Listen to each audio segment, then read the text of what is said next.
Hello, everybody. We are here for episode 6 of Life After.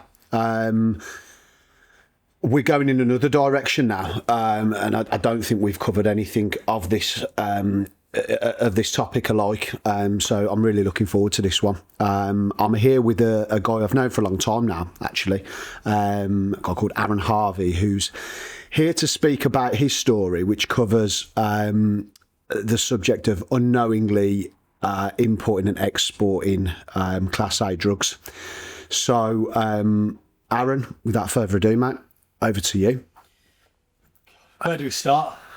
Yeah. So, I mean, in fairness, mate, I'd like to go to the beginning in terms of like you as I always remember, you were mad on the gym. You used to run around with Arran and people like that, didn't you? You're kind of into similar things. Pretty normal working class lad. Don't remember you being in trouble all that often. There's plenty of those in Tamworth, isn't there? But you certainly didn't come into that category. Tell me a bit about you as a lad before all this unfolded. Yeah, so like you said, the last time I was in trouble was a really long time ago. Left all that behind. Went back into the army as well, 2016. Okay. Had my kid, he's 13 now. So, since being in trouble a long time ago, I'd moved forward. Obviously met yourself, met Arran, got into the gym, started training. Yeah. Just worked, really. I drove HGV for a living, got my licence through the army. The army sorted you out then by the sound of it? Yeah. Sam. Yeah, good. It was great. Good. And then, just like I say, just carried just normal working class life. Yeah. I drove for a local water company, no problems, had decent group of mates in the gym. And then, that was, like you say, normal working class. Yeah, it was great. Okay, so we're going to go to 2022 now when all this began. Tell me how you came into contact with the guy that ultimately was going to be the lead to your demise. So again, he used to come to our gym. His parents, really well-known parents in the local area. His mum used to be a counsellor in Lichfield. In 2022, her job role was that she was a police and crime commissioner locally for Staffordshire. So he used to come to our gym. He'd always be in nice cars. His family were business owners. His mum, police and crime commissioner. I think a few years before, she'd sold a multi-million-pound media business. Like, they were well off. They were set, yeah, and you could tell he had a bit of dough wrapped around him, yeah. Of course. So, like 2022 comes along. He'd been starting a business a year or so before. It was all over social media. A couple of the local lads were working for him. What business? It's called Real Estate Removals. So obviously it was a house removal company. Remember seeing the vans knocking about you. All over social media. Anything I could do. Obviously, I drove already, so he was messaging me like, let's help me out with this. What do I do with these tacos? Class 1. I need a big vehicle. So I think when they've, I don't want to say silver spoon because he probably did work hard, but he's entered into a business he knows fuck all about in essence, and then he's just basically winging it by the sound of it. 100%. Yeah. I think he started off with Sprinters, which you probably saw quite a bit. Yeah. Then there was Lutons. Then, like I said, he asked my advice a few times. How do I do this? Tacos? What does he do as a business owner? And my advice to him was to go as lower weight class as what you can so that the taco rules aren't around, because with taco rules, you're limited to the amount of driving hours. Yes. I said, so obviously for him as a business owner, he's going to be outlaying more money. Yeah. Than what he's obviously for hours. So he'd have to sort of swap the drivers regularly, and then all of a sudden he's got a bit more on his plate than what he expected, hasn't he? Yeah. It's just more drama than what it's worth, really. So how many lads did he have working for him, do you know? There was loads of lads. There was loads. What are we talking? Loads of lads locally. I think I went to the yard a couple of times and there was probably 4 or 5 lorries there, like class 2s. Yeah. Load of vans, 15, 20 lads at a time. And for a company that had just started, yeah. It just seemed to explode, to be honest. There was loads of lads around. Okay. Did he ever sort of give you any impression as to why things went so well so fast, or did you have an indication as to why, or did it seem odd? It never seemed odd because it was all over social media. So because it was there every day, you sort of saw the snowball happen through social media. Even before I was involved, when he was asking me these questions, he was like, "Yeah, like I've got loads of contracts. We're doing this. We're doing this." Almost too much work. But yeah, like, and it felt like he was trying to take after his old man. His old man, great business owner. You know, they were worth a lot of money, and we knew that. We went to he had a kid a few years ago, and we went to his kid's christening. You know, family was worth a lot of money. Like you could just see it. Just smell it. Yeah. So don't it you? just figured that his dad was helping him out, like, and all the rest of it. You could just like, you figured that he was trying to take after his old man in that respect. So it never seemed weird. Okay, so by the sound of it, what you're saying there, you started casually. Yeah. In terms of advice, I presume you did a bit of driving as well, or did you not even Not at touch first. the steering wheel at that? No. So Okay. at first, he would ask me if I knew any drivers, if I knew any handballers, people, because he had so much work. Were you working at the time?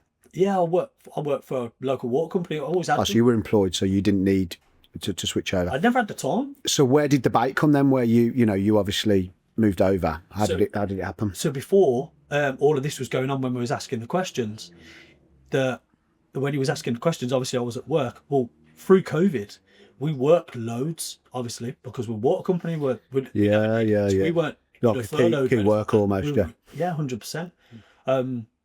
So we never had no time off through that whole COVID period, year, 18 months. We never had no time off.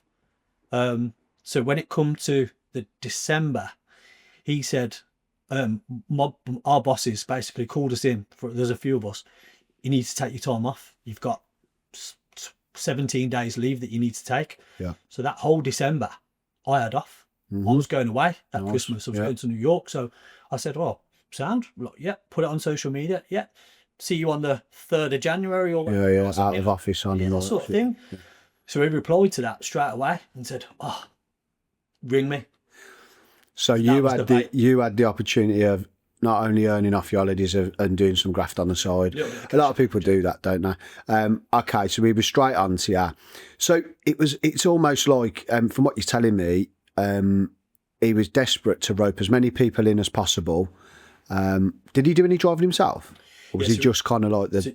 So he could drive the Lutons. And again, it was all on social media, so I would see him driving here, there and everywhere. He would obviously be going between jobs with the boys. Like, it was all over social media. I've seen so much that it was hard to, looking back now, it's hard to pinpoint what was him. Yeah, they almost like broke Facebook in effect. Like, yeah, I've seen it when people are literally that active. So first day of work, what did it look like?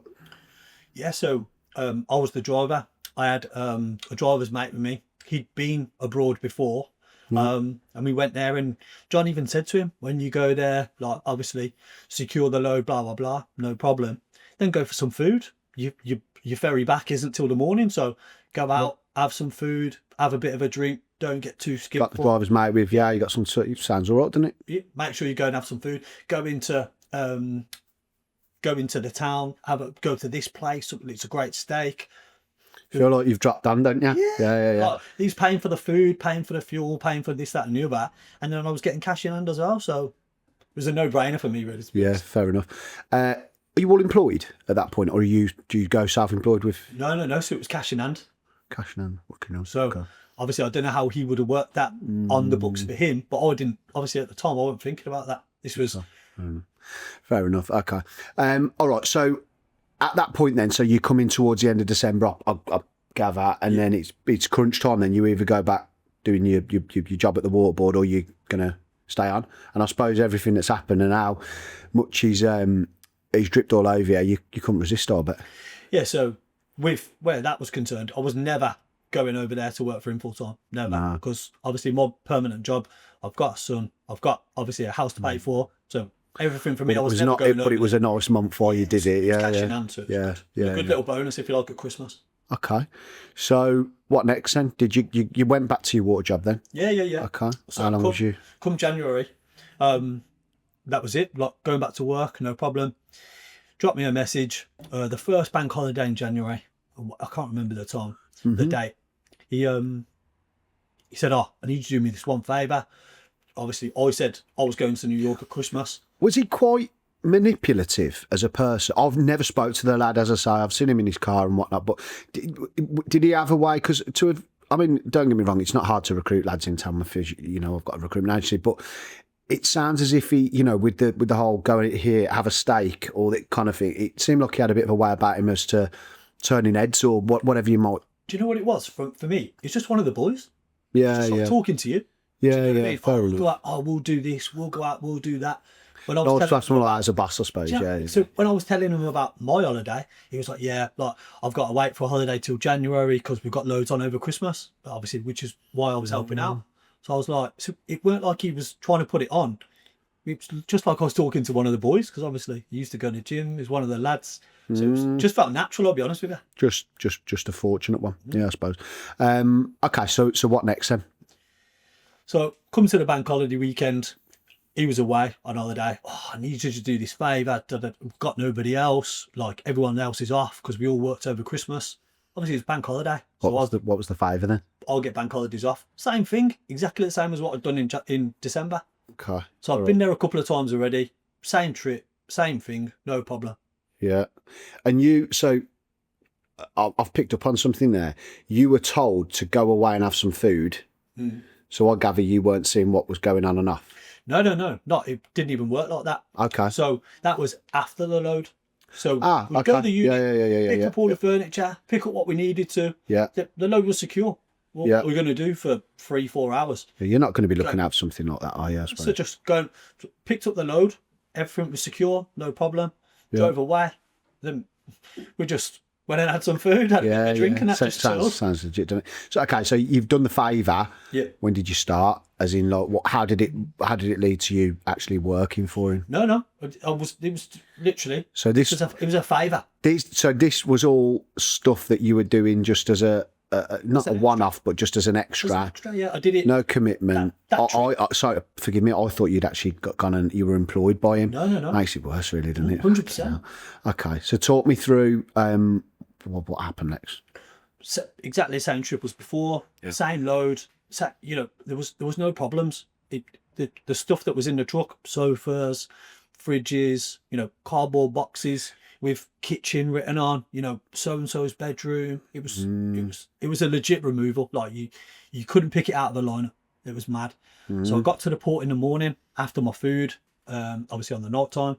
Got to the port. They've gone to go through. Oh, can we search your truck? Yeah, no problem. There's my paperwork. This is, you know, no issues, no problems. We want to put you through a scanner. Is that standard? I'd never had it before. Okay. There was no. I do know if it's like a random thing or whether they had a suspicion of so the search tip off was a load every time. Everyone. Yeah, I understand that. Do you know what I mean? But the scanner I'd never had personally before. So I messaged him when they said that. I said, yeah, no problem. Where have we got to go?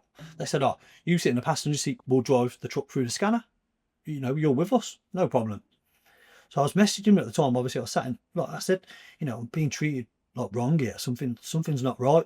He messaged me back from holiday and said, don't worry about it. Like, it always happens. You know, they've done this to me before. That then puts you at ease because, you know, if you got a I was worried. Text, what the fuck? Like, you're gonna shoot yourself in. At this point, I was tired. I was, you know. You just want to get home. Yeah. So, I messaged him a couple of times and just said, you know, something's not right here. And he said, listen, they tried to take the wheel off last time. He said, because they thought there was something under the wheel arch. He said, trust me, don't panic. Question: how many runs prior had been? And I don't expect you to give me a figure, but how long had this been going on before that day when you're there? So I'd done 3 in December, and then this was my fourth one. I weren't the only one going there. So this could have been going on for months. 100%. Yeah. Yeah. 100%. Okay. 100%. So you did you get the feeling that something was wrong? At first, I know the French can be a bit ignorant, but you know. At first, no. At first, it felt fine when there was certain. And he's texting, saying, you know, he hadn't gone MIA or anything like that, so it was a bit like it was cool. Went through the scanner, and I even said to the guy, like, "Are we good?" And he literally said, "Yeah, like there's no problems." So we got back to the lockup where they do the searching, and he said, "Oh, my superior, again, it's French broken English. My superior wants a couple more people so we can go through like the interior. And I said, again, I sent him a message. I said, you do what you've got to do. Obviously, I don't know no different. Yeah. Who am I? I'm not a driver. No. So, you do what you've got to do. It's your job. I'm doing my job. I'll wait here. No problem. Yeah. Couple of minutes into the search and they pulled out a bag. It was white powder. He said, oh, what's this?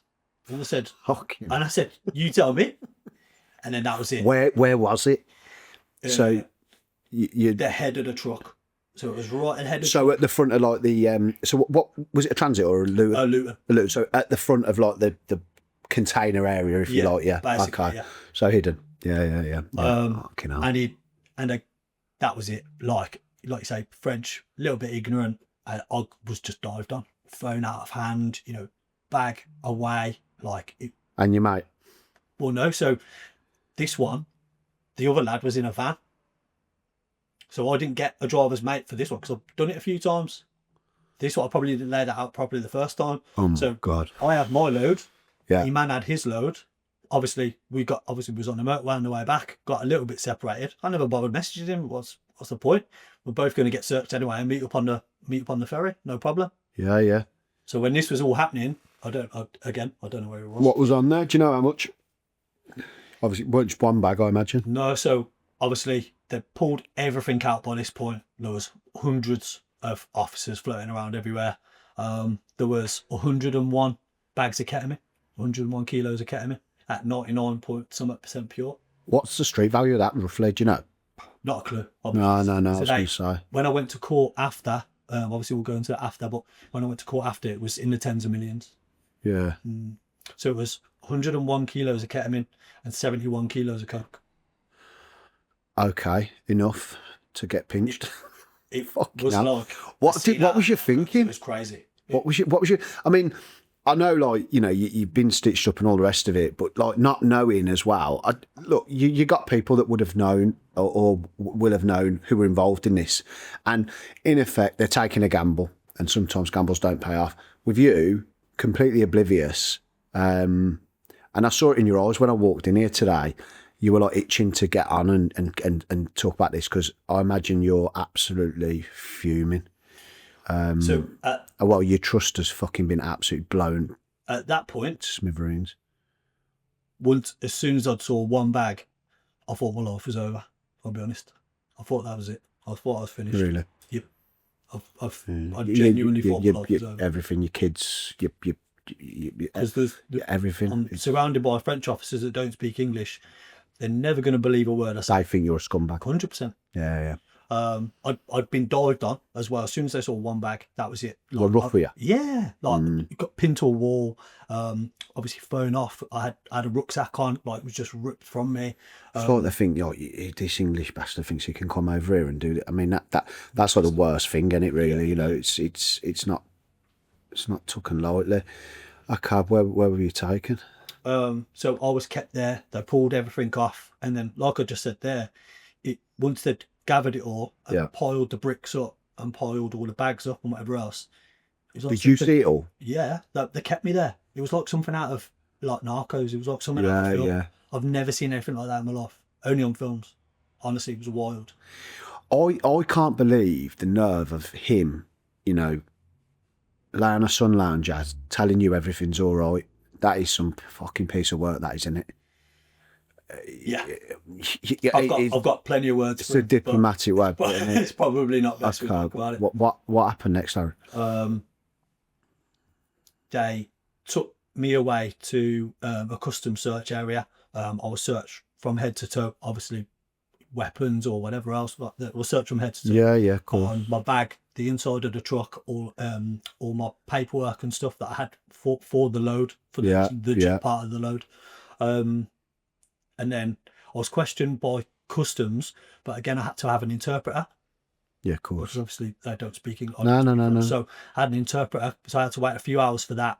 And then, when the lady got there, everything was explained. We went through questions, and then they basically said that once they'd finished questioning me, after a few hours, I'd be arrested and then taken to a police station where I'll be questioned again. Basically, the questions will be repeated, but because they're two different agencies. Being questioned hard enough in it, but by someone from another country, I imagine it was just like, because I think with that as well, when you're in a police interview, you want to come across as genuine, you want to come across as sort of, wanting to cooperate.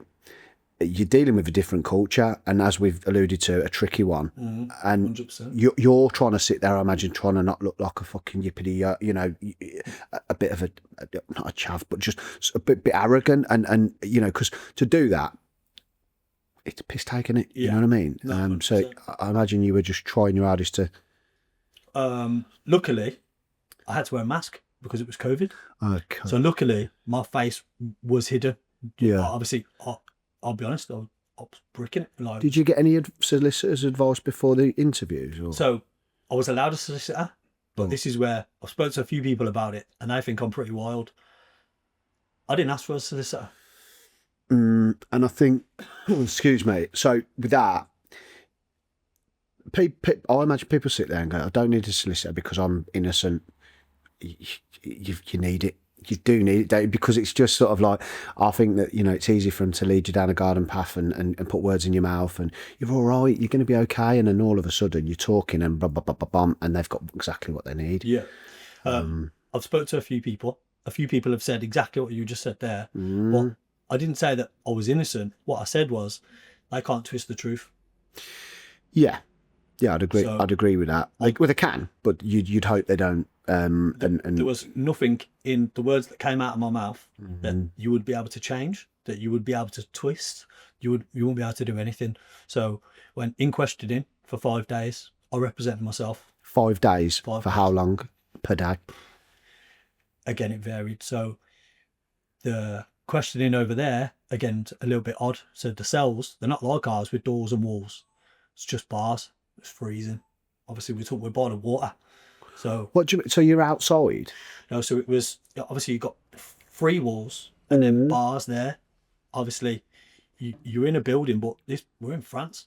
This building's old. So it's like the old-fashioned cells you see in the films and stuff, like in America, and 100%. yeah. On your own though, yeah. Yeah, a hole in the floor to go toilet in. Yeah, because it's France. It's old. Next to nothing food-wise. Next to nothing. Not made for comfort, are they, mate? No, it's fucking horrible. Yeah. Okay. All right. So, you've been questioned. What did you feel like when you'd done your interviews that you were still? You said your life was over. How did you feel after the interviews? Every single day, it was the same. Really? Basically, at the end of every sentence, pretty much, I would say a sentence, and they'd say, "You're lying." Like, that's not true. You're lying. That's not true. Yeah. So did you get to contact home? After 2 days, I got to make a phone call. Just a bit of a welfare check, really. Just to ring home, tell my family that I was okay, explain my situation, but not talk about the case. I was really limited to what I could say. It would be... Who did you call? My sister. And what did she say? She was just glad that I was still alive because nobody knew no different. Yeah, you just gone off the grid. 100%. Okay, what happened next? 5 days questioning him. I was taken to... it was a really rushed trial. So because they figured it was a slam dunk. Yeah, they were just trying to whiz you through and then bang, you go. So they applied for... it was a fast track trial. That's what they call it. So I went to court. But because I was in court, I needed a barrister. Yes. When I got a barrister, obviously, with my interpreter, a barrister asked where my solicitor was and why I hadn't got any legal advice, and I've told him exactly what I told you. Because in effect, they come in when they're needed, but they hope, I imagine, that you've took the steps they need to be successful, if you like. And without that solicitor, they must have been thinking, oh my God. So the guy, he had debts like this. He had cases all day. He was the on-track barrister for that day, so he had loads of cases to do. Like a duty barrister, almost. So he came to the holding cell and he said, "Oh, give me an hour. I'll read your paperwork. I'll come back." And that day, after I'd spoke to him in the morning, about an hour before court, was the first time in 5 days I actually believed that someone believed what I said, because he read my paperwork and he came back and said to me, "You never did this." And I said, No, I No, never. no shit. Yeah, yeah. And he was like, well, It was English. no, again with the interpreter. So he spoke to the interpreter, and Yeah. the interpreter said to me, Okay. So suddenly you're like, and that wasn't until then I was like, someone actually listens to what I'm saying. yeah. Read all the paperwork, but throughout the 5 days, the French had just repeated what they'd said to try and trip me up, and every day I just said the same thing because I didn't know no different. I don't know no different. I've got no more information for you. They just want a confession by the sound of it. Okay, so talk to me about like the trials and whatnot. You say it was like a what did you call it? A fast track trial. A fast track trial. Were they quite brief in the court, or was it quite sort of drawn out? What I want to know is how did they read out what you've done, you know, like, or what you were supposed to have? So from the prosecution side, there's two sides to this. So it was a customs charge, and then a criminal charge, because obviously I was at a port. Yeah, that's two convictions that I'm trying to argue. So I had my barrister, but I got to speak on my own behalf. So because I didn't have a solicitor, I could make an opening statement. I could make a closing statement. When they spoke to the court, I could speak back to them. The barrister was just there for legal reasons, really. It was quite. It was quite. I'll be honest. It was good for me to be able to say what I wanted to. I was going to say, do you feel like you did, within hindsight, do you think you've done the right thing not having the solicitor? 100%. Yeah, it's ironic, isn't it, really? Because, you know, everyone's saying you should have, but it sounds like it probably helped you. Yeah. Okay. What next? Yeah, so the prosecution, the customs, they said their bit. I stood up, I said my bit. They said, you know, oh, he was in trouble when he was younger, this, that, and the other. You know, he's part of this world, always has been, always will be. Yeah. So I got up and said my bit. You know, I joined the army after I'd been in trouble. You know, had my child, everything. For me, I lived a normal life. This wasn't for me. Doing a favour. So I explained everything to court. The barrister, he got to make a little bit of a closing statement, and he said some stuff. I don't really remember what he said, but then his closing bit was, they need to prove beyond reasonable doubt that my client did what they said he could, they said he did, but they can't do that, so you need to let him go. And he just sat down, and I was like, oh my God. Like he said, like, that sounds good. A really small thing, and then just sat down. In France, it's not a jury, the same as it is in the UK. Yeah. It's 3 judges. Ah, all right. Yeah, so that was who I was speaking to. I got to make my closing statement after the barrister. Yeah. You know, I just went through it.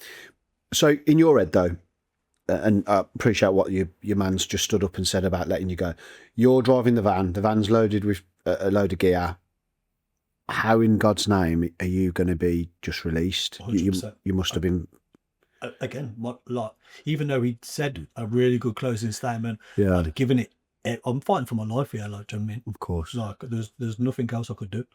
So when they closed for deliberation, we've gone downstairs. You know, is this going to be today? Is it going to be a week? Like, I don't know. You know yourself, like, judges. Where are we now in terms of dates? About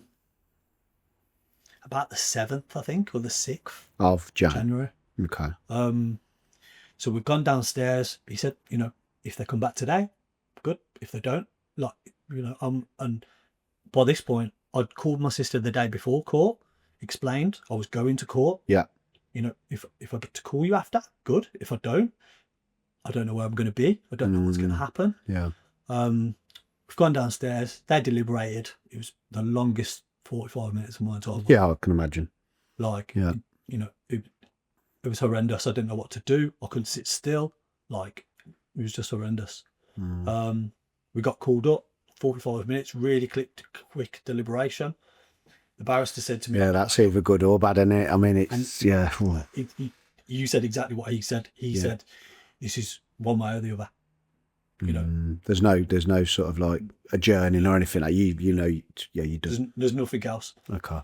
So what they'd done from the custom side, because I was driving the vehicle and I was there, you ain't getting out of that. No. That's just what it is. No. From the custom side, they asked for, I think they asked for 6 years, and the judges gave me a year suspended sentence and a fine to the tune of what the drugs were worth. Which they I was going to say result then, and then you told me that. Fucking hell. Which they said was £5 million. So right now, Sound. I've completed Where a do you year's want me to suspended pay it to? sentence, and I've still got a fine for €5 million. Yeah, it's Even a bit of a shit sandwich at the end of it, isn't it? Because you just think you got suspended, and then So that was customs. So we're still not there. Mm. Criminal charges. For the charges of this, importation of blah, blah, blah, blah, blah, whatever. We don't believe that we can say 100% that you did this knowingly, da, da, da, da, da. So we're going to acquit you. So I've looked at the barrister. The barrister's looked at me, and I said, what does that mean? I've never heard those words before. I've heard guilty. If you was to hear it guilty. in a film, so you would understand it. But at that point, you're like, does that mean what I fucking think it means? I You're had like, 101 things going around in my head, and I've just looked at him and I've said, what does that mean? And he said, you can go. And then I've never felt you so can much. go and find £5 million. What? I didn't even think about. Do you know what, I'll mate? be honest. I think they could have slapped any fine on you, but to have got acquitted with the criminal piece is an amazing feeling, I imagine. I've never felt like that before in my life about anything. So much, like it was like my heart had gone from my throat back into my chest. Yeah, I and it can was imagine, mate. like, okay, so now what? Yeah. Obviously, we went outside. I paid my court fees on my card, €138 or whatever it was. Yeah. I was in Boulogne, which is in France, which is a town a little bit away from the port. I walked outside and I said, I haven't got a phone. So you were just sort of spat out there and then?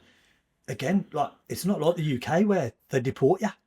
Here in France, they just said, yeah, you can go, see you later. So it almost felt like a really, really expensive slap on the wrist. I didn't even believe it was real, I'll be honest. As soon as I walked out the court, I thought they were just going to jump on me. I'll be honest with you. So I got out of the court and I ran down the road. I didn't know what else to do. I just ran down the road. I didn't have a phone. I had my passport and my card.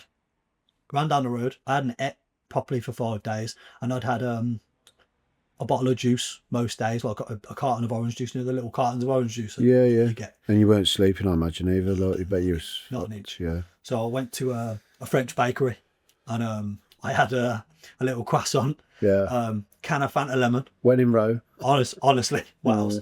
And then, what do you do? I've got. There's no pay phones. It's COVID. I've not got a mobile phone. I can't talk to nobody. So you're feeling so elated in one respect, and then you're thinking, "Oh, this is a bit like, whoa, what am I going to do?" Town with 15, 20,000 people rushing around doing their own thing, and I can't talk to nobody. I bet there was one person you wanted to fucking phone. You know what I'm saying? Yeah. Again, there was no payphones. I couldn't call my sister. I couldn't do nothing. I can't read nowhere because it's all French. Madness. Well, then, what did you do? I got a bus that had a picture of a boat on the front of it, and I was like, "You're going to the port." Yeah. Got on the bus, waited until what looked to me like the port. I got off at a shopping centre, which is in Calais. It's right next to the port. I got off there. Imagine you got to the port and all the geese there off their tits. Like. What? I got there and it was the shopping centre that was here, but you try and go towards the port. Yeah. There's immigrants everywhere. Oh, yeah, okay, yeah. Do you get what I mean? Like, so I was wandering around trying to figure out what was going on. I seen a Holiday Inn. Went in there, speaks English. I was like, wicked, yeah. Do me a favour. I was like, can you ring me a taxi? I need to go to the Eurostar. Yeah. And he's gone, yeah, sound, no problem. Be outside in 10 minutes. English as you like. Great. Eurostar, about 15, 20 minutes up the road. It's COVID. Right. No Eurostar. Oh, okay. So I've got there, got out of the taxi's disappeared, train station's empty. I said to the bloke wondering how his little hat on, I said, Eurostar, English. And he said, just shaking his head, no English. Yeah. Eurostar. And he's gone, pointed at a sign, COVID-19. Yeah. Eurostar, big red cross. I was like, wow. It's like, I've got no phone like this, trying to, hand signal to this French guy that I've got no phone. There's a big taxi sign on the side, on this wall. I can't call a taxi, and he's gone. Ran me a taxi outside, 10 minutes. Okay. Nowhere. Where do I I was go? gonna say, yeah. What I mean, do I do? I don't know if you're a good swimmer, but fuck me, you'd have to be. Yeah, you'd have to be decent. Yeah, nightmare. So, where, what happened? Next. I mean, how did you get home? Just quickly, I got him to take me to the port. right? The bloke at P&O said, "Don't get out your taxi." I said, "What do you mean?" He said, "I can't let you walk on the boat." And I said to him, I haven't got a phone. I can't talk Yeah, to nobody. yeah, I said, "Can I use your phone? I just need to ring home." right. And English as you like. So he said, "Yeah, come on in." He said, "But you can't get on the boat. You can't walk on the boat because it's COVID." Yeah, So I've gone in there. The idea was to ring my sister, explain to her what was going on. Do I go to an airport or whatever? yeah. I asked the bloke, I said to him, "Where's the airport?" 2.5 hours away. Mm, God. Going in a taxi. Yeah, yeah. He's a guy next to me, mixed race lad, sounds like a big leather jacket, looked a bit shifty. I said to him, "What do I need to get on this boat?" And he said, "You need a car." Great. You need your COVID details, COVID passport and whatever Yeah, else. yeah, yeah. And obviously your passport, which you've got, sound. So "We've got no phone, we've got no details." This bloke says to me, he says, "Well, where are you going?" Mm. "I'm trying to get back to Birmingham." Obviously he wasn't from Brum. I said, "Oh, where are you going?" "I want to try and get back to Birmingham." I said, "Oh, I'll take you there." I said, "Well, where are you going?" He's going, "I'm going to Leeds." He's going, "M42." And I've gone, "Yeah, M42. Yeah, I yeah, have yeah. to drive past there." Yeah, It was like someone was looking yeah, after me, like, do you know what I mean? yeah. So I said, "But I need to ring my sister off the P&O phone." Did you check his boot before you? We'll get to that. So I said to the P&O guy, You know. "Can I ring my sister?" He said, Yeah. "I've got no phone, blah, blah, blah." This kid said, "Use mine." Rang my sister. Really friendly. I'm saying. But at this point, she didn't even know I was alive. She didn't know whether I was in prison or not. She said, like, and I rang her and I said, Yeah, because chances were you'd have got put away, wouldn't it? Yeah. So yeah, I explained my situation. She was buzzing that I was coming home. yeah, I said, "I need my COVID details. I'm going to WhatsApp you off a phone and I need COVID details." I said, "I'm going to pay this guy when I get on the boat." Got it all sorted. Took about an hour, but I got it all sorted. Details on. Sat in this car. Said to this bloke, "Before we go anywhere, there ain't anything in this car that's going to get us nicked, is there?" And he just laughed at me. Like, exactly that. Exactly what. He just laughed at me. like putting your foot in. And getting it. Yeah, yeah. Just laughed at me, and he thought he didn't think I was serious. Who you was? Yeah. Just laughed Yeah. and was like, "What? What are you talking about?" I was like, "I'm fucking serious." Sorry. Yeah, was yeah. like, "I'm serious." You swear away, mate. know. It's not a problem. Yeah, Like, yeah, I ain't going nowhere. yeah. No matter what, if there is. And he was like, "Bro, I've driven from Naples. Like, Yeah. I've just been having to jump through COVID details myself." He's driven from Naples. He said, I've driven through every security port on the Talk way." about like a guardian angel just popping up out of nowhere. That is mental. Obviously, this is a very different subject, but you may have seen my podcast with Connor, and it's really reminding me of that sort of like, trains, planes, and automobiles sort of scenario. And you must sort of think, how the fuck did I do that?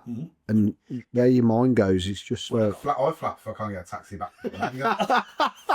When you look at us down, you're like, "What do I do here?" France, and you, oh my God, crazy. I got in the car. Obviously, we'd had that conversation. I said, "As soon as we get on the boat and the boat's moving, then we can talk." I said, "But I didn't, by that point, I still didn't believe I was going to get home." Well, we're gonna touch on the word trust a lot here, and we have done. And you must have been thinking, this is a bit convenient. 100%. All of a sudden, your man's there. He's offering to drop you home, not just sort of like get you to the. It's fucking madness, isn't it? It, like you say, guardian angel. Like, Yeah. I didn't have a choice but to trust him. No, of course, yeah, but it just seemed a bit convenient. Yeah.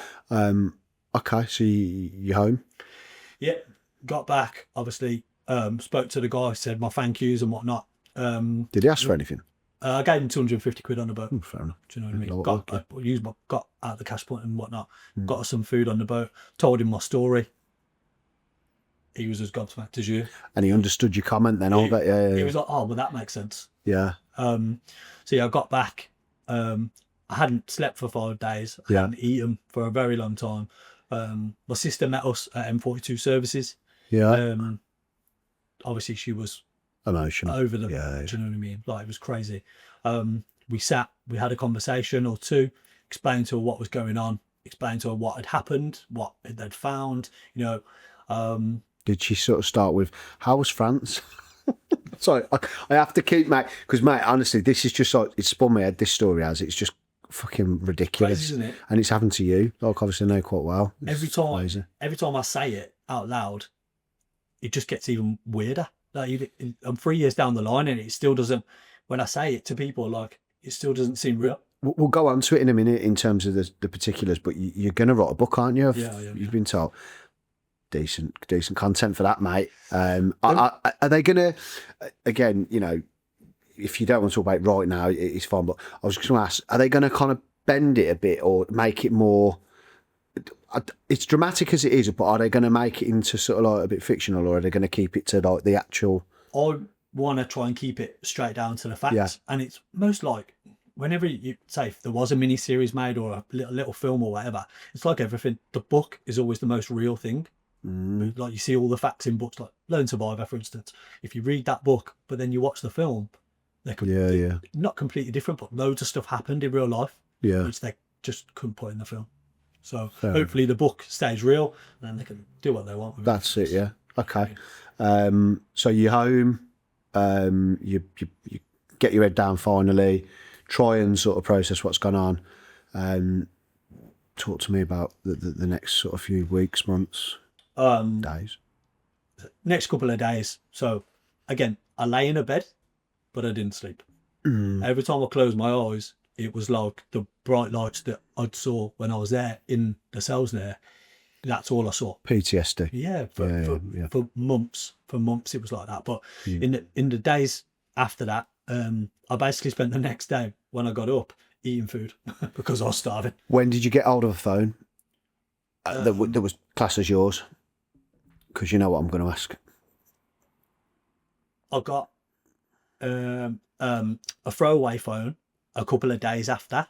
I'd got my old number through EE. Obviously, I'd got my old number, so I'd got an iPhone. Getting an iPhone took me a while. I ended up using an iPad for my socials or for things like that for a little while. So you've been nicked, you've been questioned, you've been in court. They've got his name. 100%. How quickly did they get hold of it? Where was he on holiday? Dubai. Okay. How long did it take him to get hold of him? Do you know? Because that makes it tricky, doesn't it? Do you know what? The French weren't bothered about him, you know. In the coming days after, so not the next day, but the day after that, I met up with one of my pals. And so sorry, mate. When you got back to England, he was still free. He was still. Yeah, he'd gone to Vegas in the months after that. So this was in 2022, and I don't think he got arrested till 2023. You know. Really. Mm-hmm. And do you think that was because of the position his mum's in, or do you just think it was the process? It doesn't sound right, does it? It does not sound right. That amount of drugs and that amount of money that would be involved. That's just one load. Do you know what I mean? It's crazy. This was happening 2 or 3 times a week. So I heard about what went on with him. It was obviously common knowledge on social media, etc. And as I said to you, I used to see him on a regular basis on Coton Lane. He had a black Range Rover. Am I right? Yeah. And I'd see Ryan in the van. So talk to me about what happened with them happened. So when I got back after a day or two, I called him up and I said, you know, where are you? Like, we need a conversation. I went and met him. It was quite late at night in town. He met you, yeah? On camera. Well, he did, but he wouldn't meet me on his own. Okay. He brought Ryan with him. Yeah. Because he thought he'd be protected. Yeah. And he brought another guy. I'd never seen him before. I don't know his name or anything like that, but he was a bit of a lump as well. Yeah. And I'm telling you now, I went with 2 more pals. I left them in the car. Ryan. I bet your heart was fucking thumping at your chest. He said I look like a psychopath. That's what he said. Yeah, he said you look like a psychopath. I said, do you know what? I will say this. You look like one now, mate. Now you're talking about, honestly, the look in your eye, I can see you are going through it, and it's hard. It's a lot. Yeah, it is. So I met them, and they wouldn't leave his side, you know. I kept walking in certain directions for him to follow. Do you mind if I ask where you met? BP, in town, on camera. Yeah, okay. Do you know what I mean? No sense. And them 2 lads, they wouldn't leave his side. Whenever I moved, I said, you know, like, just come down here on your own, like that, and he was having none of it. Okay. And what did he have to say for himself? That it was the client. I explained what had happened. He said it was the client. Ryan said, we wouldn't do that to you as a company. We wouldn't do that. We, as a collective. Yeah. You know, give me a couple of days. Let me talk to the client, you know, so we can go through what's happened. You know, have you got paperwork? Like, what, you know, where is everything? What's been going on? Like, he just played dumb, basically. Going back, still being quite manipulative. Almost like, I'm surprised he didn't ask you to go and do another load on the evening. Do you know what I mean? It sounds like he's got fucking balls of steel, in all honesty, or nerves of steel, whatever you want to say. His mum being in the position she was in, I think he thinks that at this point he's untouchable. Untouchable. Yeah, absolutely. That's what I thought. So again, from that, obviously, like I said, it just wasn't having it. So where we are at the minute then, again, I'm trying to keep up somehow. It's crazy. In the authorities' mind, you're innocent in terms of knowingly transporting the goods on paper. Yeah. He's innocent in terms of knowing those goods were on his vehicle, his company's vehicle. He thinks he's got off scot-free, and you've had a bit of an experience. Is that where everyone's at? Yeah, pretty much. Okay, and then how did it transpire to the big... He carried on. Fuck off. So I'd come back. I explained. Oh my God. I told him, obviously, to his face what had happened. It sounds as if this kid's... Because he's had all this privilege. Like you say, untouchable, but just that's taking the fucking piss, that, isn't it? 100%. I'd explained to him, to Ryan, to a couple of the other boys what had happened, and said to a couple of lads that I knew, don't touch him with a barge pole.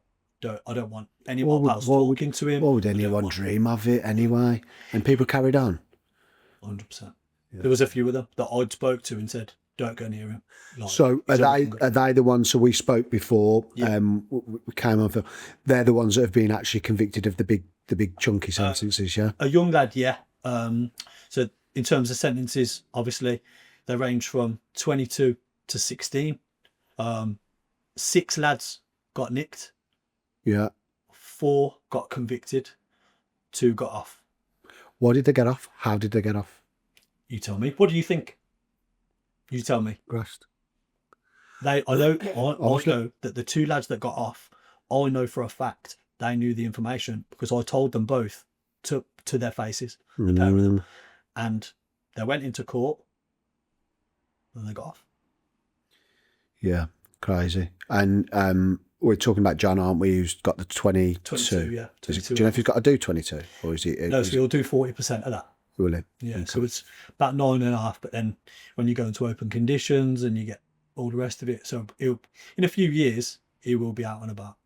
So what's life look like for you, Arran, since that point where you've landed at the services and you're home to now? I mean, you've had contact with the authorities, and there's been stuff going on, hasn't there? Still. Yeah, massively. So, yeah. From getting home, I received a letter from the barrister and his legal company that basically said, in time, they can appeal it. Yeah. The prosecution can appeal the acquittal. So, stand by, basically. Yeah. So obviously, from then, I'm in limbo. Yeah. As soon as I read this letter, I'm thinking, now what? What do I do? Yeah. I had to go back to work. I've got a house to pay for. Yeah. I can't. Who do I tell? What do I do? Gone straight back to work within 3 or 4 days, I think. I had to go straight back into work. I still weren't sleeping. Every time I closed my eyes, it was just all bright lights. It was wild. Had to contend with John, right? A few other boys, had to contend with them, seeing things on social media. They still carried on. They were operating. Yeah. They were operating hard. Yeah. Even though all of this stuff had happened and they knew, they were still operating, could still see things on social media. I obviously had to bite my tongue because my son didn't know. His mom never knew. The only person that knew in my family was my girlfriend at the time, my sister, and a couple of close friends. Because the video's out there, isn't it, of him getting arrested? Yeah. I've seen it on... Again, this was before that, and he went to Vegas for his mate's stag do. Yeah. Look, like you say, untouchable's the absolute spot on word. Okay, so I imagine you're having your mental health's been tested to the max, hasn't it? Massively. So at that point, before those boys got arrested and things like that, and they were still operating, I was in a limbo again, because am I going back there? Are they going to appeal it? Are they not? I'd had no other paperwork for months and months and months. I had nothing. Yeah. Those boys were carrying on. I ended up having to go to therapy to get something called EMDR. Yeah, I've heard of So it. it's basically a way of trying to process. Yeah. So the two therapists that I had for about 4 or 5 months, they basically said, we can't help you because you can't process something that's still going on. You need it. You ain't got closure, have you? So where are you now then in terms of like, just finally, what is the current state of play? What is the next action? What is the worst and best case scenarios? I know best cases, they just drop it and all the rest of it, but what's realistic? Again, like I don't know. So obviously it come to 2024. So we've fast forwarded a couple of years. Yeah. Those boys have been arrested. Some have gone to prison. Some have not. The NCA came knocking. The National Crime Agency knocked on my mum's door. Right. At this point, obviously it's been 2 years. I've been at work. I've had no paperwork. So they grassed you? Is that what? I don't. Yeah. Does anyone know? I know it's unsaid, but you reading between the lines. Okay, so again, as we sit here today, are you guaranteed to be a free man? No. I could come back tomorrow. And that's a possibility. 100%. In 2024, the NCA came and said that the French have issued another warrant because they'd appealed my acquittal. When? In 2023. Right. So in 2024, the NCA came with a warrant. So I had to go down to court at London. And they wouldn't bail me. So I got remanded in Wandsworth, which has obviously been in the news, but I got remanded in Wandsworth for 14 months. I've been out of remand 5 weeks. Yeah, which is when me and you started speaking, isn't it? Okay, fucking hell. So it's not all done and dusted at the minute. No. That it's an amazing story, mate. I hope, pray to God, it all works out for you. I really do. But yeah, you're getting the help you need, I presume. Like they won't. How do they help you? Like you've been remanded, you've been released, but I'm not on probation. So I've applied for more therapy. It's the weirdest, but how do you get weirdest therapy sort of thing I've ever, in terms of a criminal conviction or charge or process to have gone through, I've ever heard. It's like it's like they've got you like that, and you're sort of, you're not knowing when it's going to end. See this, like obviously I came back to the UK. I went back to work for 2 years. I've been remanded for 14 months. They revoked the warrant. They just removed the warrant after 14 months of being on remand. And did I tell you what? Not a clue. And then now I'm still here, but they could come back with another warrant because they've not convicted me of nothing. I've been on remand for 14 months. Well, with no they're conviction. just fucking you about, and it's just like, Honestly, like a puppet on a street. It's just weird. The wildest story. The extradition lawyer that I've got, because they put me on extradition to France. Yeah. That's why I was in Wandsworth, because it's an extradition prison. So yeah. The French put the warrant out. The English wouldn't bail me because they said I was climbing the organised crime ladder. Yeah, yeah. Since I've been in trouble since I was a kid, not that I'd been at work and I'd been in the army, they said, oh, he's been climbing the organised crime ladder. They're just making it up. Painting a picture that was absolute bullshit, yeah. Crazy. Okay. Good luck, mate. I mean, I hope it all does really work out for you. I honestly don't know what to say. It's as I say, it's the most bizarre story I've ever heard in terms of being treated so, if you like, firmly, but then almost sort of like just kicked out on the street in France, then took back into remand. Now you're out with almost sort of no explanation. It's enough to test anyone, and you're doing well. You look like you're doing well. And like I said to you, man, before, what do we do as blokes? We've got kids. Like, what do we do? Do you just give up? No, you can't, mate. You have to go back to work. You have to keep doing what you got to do. Yeah. Okay. Thanks for coming on, mate. I really appreciate it. And as I say, I hope things calm down for you. You need a bit of peace by the sound of it. Tell me about it. All right, cheers, mate. Nice one. Thank you. Nice one.